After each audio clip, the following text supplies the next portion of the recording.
আম্মা কি হয়েছে আপনার? বাবা তুই আমারে বাঁচা, এই জগৎ সংসার খুবই খারাপ। কিন্তু আম্মা এই ঝড় বৃষ্টির ভিতরে আমি আপনারা কেমনে বাঁচামু?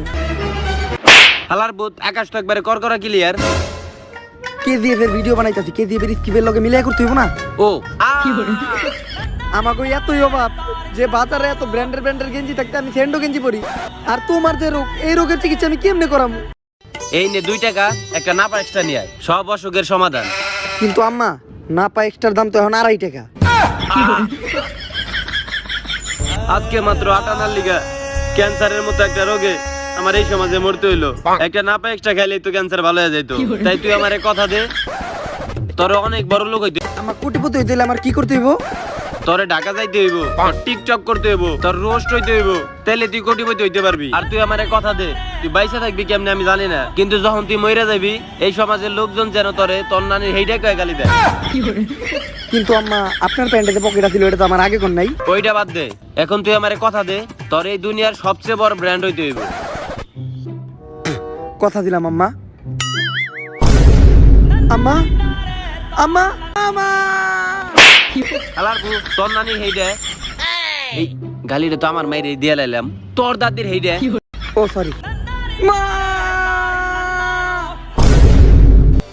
আর তারপরই রকি ঢাকায় আসে আর শুরু হয় রকির ফকিন্নির পোলা থেকে ব্র্যান্ড হওয়ার কাহিনী। বস, রকির ডাবল পুলিশ মারা দিছে। মানে মানে রকি ডাবল পুলিশ মারছে। ও কিন্তু পুলিশে বলে ওরা অনেক ছেঁচা দিছে, তো চোখে মুখে কানে কোনে কোনো জায়গায় তো রক্তমুক্ত কিছু নাই। বস, পুলিশ তোরা নাকে মুখে মারে নাই। আমি জানতাম যে তুই এই কাজটা করতে পারবি না, কিন্তু তারপরে তুই পুলিশে মারতে গেছিস কেন?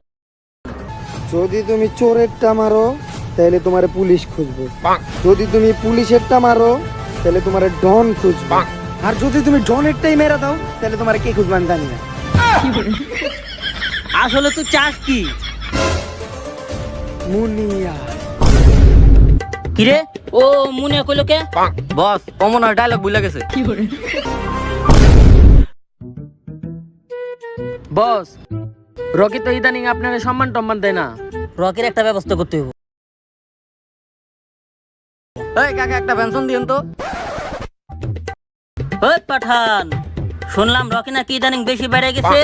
যারা রকি রকি করে তা করে কয়ে দিস ওই সাইডে রকিরে মাইরে ঝুলাই থুইছে। আমার খুব টেনশন হইতাছে। রকির না, ওদের সবার। এই কাকা, পেনশন ক্যান্সেল, ডারবি দেন। Happy birthday to you. Boss, রকির তো মেরে ঝুলাই দিছি।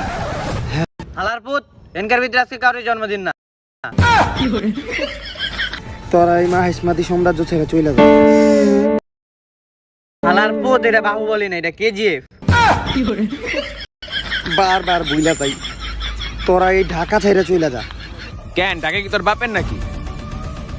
না রে, তোর বাপের, আর তোর বাপ আমার আঙ্কেল লাগে। আমরা যদি ঢাকা না ছেড়ে যাই তাহলে তুই কি করবি? তোগো সব কয়টা রে গুইনা দরজা বন্ধ কইরা ফ্লোরে ফেলায় পিছন মেরা দিম, তোরা পাবলিকের সামনে মুখ দেখাইতে পারবি না। আমরা আছি না 4 জন, তোরা রাত 12টার দিকে বাইন্দা রাখছে, একবার নিচে যায় দেখ।